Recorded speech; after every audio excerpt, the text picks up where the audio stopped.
Welcome to the Slop Temple. We pray this video helps. You start by collecting audio and clearing rights because permission prevents takedowns. You pick a track from YouTube audio library or buy a licensed composition. Make sure the license covers sync and monetization. Once chosen, export the file as MP3 or WAV at 44.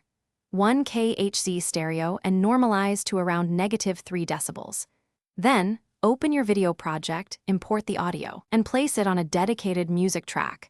This sets you up to mix precisely and avoid clipping. Now you focus on mixing so music supports, not overpowers, your voice. Start by setting the background level between -18 and -12 dB, then play the timeline and add keyframes or automation to duck music under dialogue. Once done, place crossfades at clip joins to avoid clicks and align musical cues to on-screen actions. Raise peaks for emotional beats and reduce during factual sections. Make sure transitions are musically logical, and listen with headphones and speakers for balance. Finally, export the finished video with the music track embedded using MP4H, 264 or MOV at your target bitrate. Confirm the audio mix before rendering. Next, add clear metadata.